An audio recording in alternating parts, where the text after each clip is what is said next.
Makhluk hidup dapat dibedakan dari benda tak hidup karena memiliki ciri-ciri kehidupan. Secara mendasar, ciri-ciri kehidupan diantara lain sebagai berikut. Setiap makhluk hidup pasti melakukan pernapasan, yaitu menghirup udara untuk mengambil oksigen dari luar ke dalam tubuh, dan mengeluarkan udara yang banyak mengandung karbon dioksida dari dalam tubuh. Pada hakikatnya, proses pernapasan dilakukan untuk memasok kebutuhan setiap sel akan oksigen.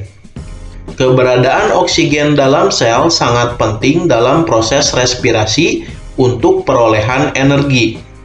Melalui respirasi, setiap sel akan memperoleh energi kimia dalam bentuk ATP atau adenosin trifosfat yang dihasilkan dari oksidasi molekul organik. Ciri kehidupan yang kedua adalah memerlukan nutrisi. Pada hakikatnya, makhluk hidup memerlukan makanan untuk memperoleh energi dan juga digunakan untuk merakit molekul, sel, dan jaringan baru. Makanan yang dikonsumsi mengandung molekul organik yang diperlukan oleh tubuh, yaitu karbohidrat, lemak, dan protein. Molekul organik tersebut sangat syarat akan energi dalam bentuk ikatan kimia. Ciri kehidupan yang ketiga adalah bergerak. Untuk melakukan berbagai aktivitas, makhluk hidup pasti akan bergerak. Contohnya, setiap hari tubuh kita selalu bergerak untuk melakukan sesuatu seperti berjalan, berlari, duduk, berdiri, dan seterusnya. Bahkan pada level yang lebih kecil pun terdapat gejala pergerakan seperti denyut jantung saat memompa darah, gerak peristaltik dalam sistem pencernaan, dan sebagainya.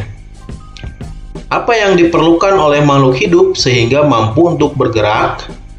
Tentunya untuk melakukan pergerakan, setiap makhluk hidup memerlukan energi. Energi diperoleh dari nutrisi yang dikonsumsi. Kemudian di dalam sel dilakukan oksidasi melalui proses respirasi sehingga dihasilkan ATP.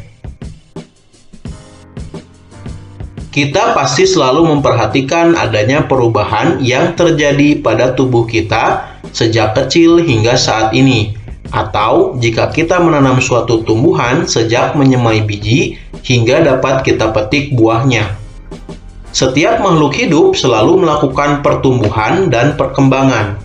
Pertumbuhan yaitu proses bertambahnya ukuran, baik itu volume maupun massa yang sifatnya tidak dapat kembali ke asal atau irreversible. Contohnya bertambah tingginya pohon dari hari ke hari, pertambahan berat badan anak balita dari minggu ke minggu, dan lain sebagainya. Sedangkan perkembangan yaitu perubahan atau diferensiasi sel menuju keadaan yang lebih dewasa. Contohnya perkembangan organ reproduksi pada hewan yang semula belum matang, setelah dewasa sudah siap untuk melakukan reproduksi. Atau munculnya bunga pada suatu tumbuhan untuk meneruskan kelangsungan generasinya. Ciri-ciri kehidupan yang kelima adalah reproduksi. Untuk melestarikan keberadaannya, setiap makhluk hidup melakukan reproduksi, yaitu proses perkembangbiakan untuk menghasilkan individu baru. Setiap makhluk hidup mempunyai cara reproduksi yang berbeda-beda, namun secara umum reproduksi terbagi ke dalam dua bagian, yaitu seksual dan aseksual.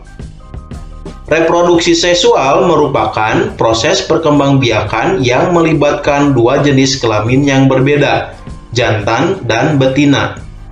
Reproduksi seksual ini diawali dengan adanya proses peleburan sel kelamin jantan dengan sel kelamin betina. Masing-masing sel tersebut membawa setengah informasi genetik dari induknya. Hasil peleburan dari dua sel tersebut seterusnya akan menjadi zigot, kemudian terus membelah dan berkembang menjadi individu baru. Reproduksi aseksual merupakan proses perkembangbiakan yang dilakukan tanpa keterlibatan individu lain. Pada reproduksi aseksual ini, individu tunggal mampu menghasilkan sejumlah individu baru. Beberapa contoh cara dalam reproduksi aseksual seperti pembelahan sel, fragmentasi, dan tunas. Ciri kehidupan yang keenam adalah peka terhadap rangsangan. Berbeda dengan benda tak hidup, makhluk hidup mempunyai kemampuan untuk menanggapi setiap rangsangan yang diterima. Rangsangan dapat bersifat eksternal, yaitu rangsangan yang berasal dari luar tubuh, maupun internal yang berasal dari dalam tubuh itu sendiri. Rangsangan eksternal misalnya suhu, cahaya, sentuhan, getaran, bau, dan sebagainya. Misalnya pohon jati akan merespon terhadap tingginya suhu pada musim kemarau dengan menggugurkan daunnya. Contoh lain adalah daun jagung yang menggulung pada saat cuaca panas. Mengapa daun jati gugur dan daun jagung menggulung?